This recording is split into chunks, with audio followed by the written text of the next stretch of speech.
Border এরিয়াতে fencing করে যে জমি দেওয়া হচ্ছে না, সুপ্রিম কোর্টে মামলা হয়েছে, কলকাতা হাইকোর্টে মামলা হয়েছিল। কলকাতা হাইকোর্ট রাজ্য সরকারকে নির্দেশ দিয়েছে জমি দেওয়ার জন্য। আজকে মুখ্যমন্ত্রী বলছেন কি তিনি সবসময় সহযোগিতা করেন জমি দেওয়ার জন্য।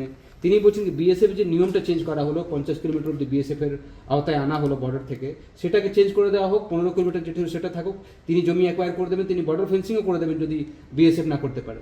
প্রথম কথা হচ্ছে, দেখুন, ওই চোরে না শুনে ধর্মের কাহিনী, বাংলায় একটা কথা আছে, আপনি জানেন তো। মমতা বন্দ্যোপাধ্যায় যে আজকেই যুক্তি দিচ্ছেন বা কুযুক্তি দিচ্ছেন বলা ভালো, যে 50 মিটার করে দেওয়া না 50 কিলোমিটার করে দেওয়া হয়েছে বলে আমি দিইনি। প্রশ্নটা হচ্ছে, এই নিয়মটা কি শুধু পশ্চিমবঙ্গের জন্য করা হয়েছে? করা তো হয়েছে গোটা দেশের জন্য, বিএসএফ এর কাজের সুবিধে যেন হয় সেই জন্য। আর সব ক্ষমতা 50 কিলোমিটার পর্যন্ত দেওয়া হয়নি, 15 কিলোমিটার অবধি মূল ক্ষমতাগুলো রাখা আছে।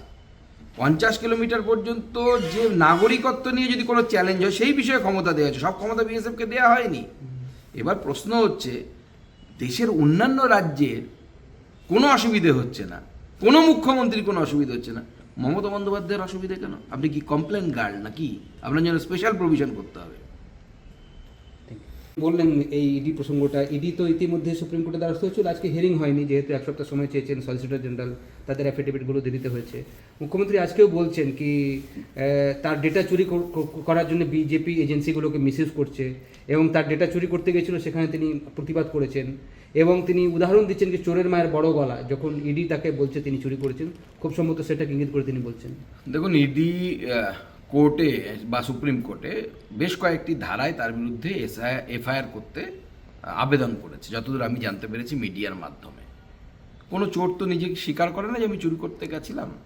মমতা বন্দ্যোপাধ্যায় এখন কোর্টের এফিডেভিটের আমরা যে কপি মিডিয়ার মাধ্যমে পেয়েছি তাতে জানতে পারছি তিনি বলেছেন আমি আমার দলের ডকুমেন্ট নিতে গেছিলাম।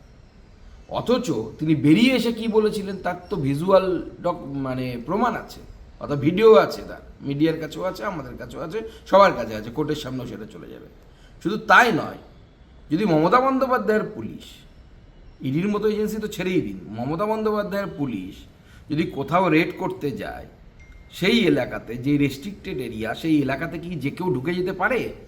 তাহলে মমতা বন্দ্যোপাধ্যায়ের পুলিশ এবার যেখানে অপরাধী ধরতে যাবে সবাই গিয়ে অপরাধীদেরকে ছাড়িয়ে নিয়ে আসবে পুলিশকে 2-4 ঘা দিয়ে। অতএব মমতা বন্দ্যোপাধ্যায় চিৎকার করে যতই সত্য ধামাচাপা দেওয়ার চেষ্টা করুন না কেন, কোর্ট জেনে গেছে, জনতা জেনে গেছে, সবাই জেনে গেছে যে মমতা বন্দ্যোপাধ্যায়ের চৌর্যবৃত্তির যে মানসিকতা সেটা সেদিন বহিঃপ্রকাশ ঘটেছিল, এবং যেমনভাবে বহিঃপ্রকাশ ঘটেছিল যে সেটা ক্যামেরায় বদ্ধ হয়ে গেছে। মমতা বন্দ্যোপাধ্যায় ফেঁসে গেছেন, আর বেরোতে পারছেন না, ওই ছুঁচো গেলার মতো অবস্থা হয়ে গেছে। উগলোতেও পারছেন না, আবার চুরি করিনি বলতেও পারছেন না, আবার স্বীকারও করতে পারছেন না যে আমি চুরি করেছি। ছুঁচো মুখে নিয়ে বসে থাকুন। সঙ্গে কি সিএসির বিরুদ্ধে যদি ইমপিচমেন্ট মোশন আসে সেটাকে তিনি স্বাগত জানাবেন, তিনি সেটাকে সমর্থন করবেন?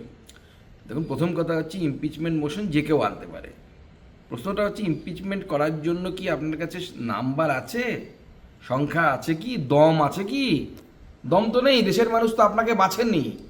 আপনি যতই বাংলা, উর্দু, ইংরেজিতে কবিতা লিখুন, দেশের মানুষ আপনাকে ভোট দেয়নি তো, আপনাদের দলকে পেছনে বসিয়েছে, অর্থাৎ বিরোধী দল হিসেবে বসিয়ে রেখেছে।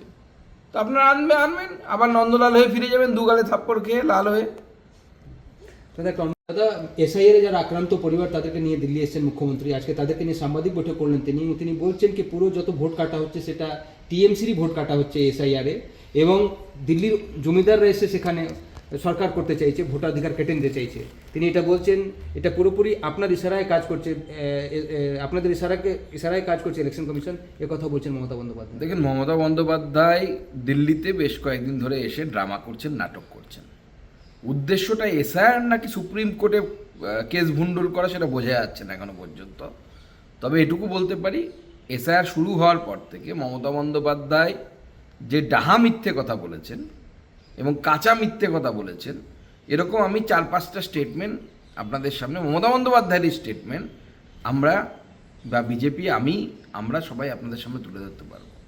অতএব মমতা বন্দ্যোপাধ্যায় আজকে কি বলছেন সেই বিষয়ে আমার মনে হয় তার কথাতে বিশ্বাস করার কোনো দরকার নেই, বাংলার মানুষও বিশ্বাস করে না।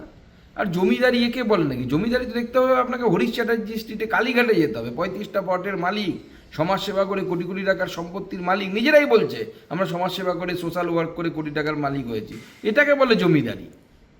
এটা না, এই জমিদারি এখানে কার জমিদারি? জমিদারি তো মানুষের জমিদারি। মানুষ ভোট দিয়ে নরেন্দ্র মোদীকে সিলেক্ট করেছে, মানুষের জমিদারি আছে।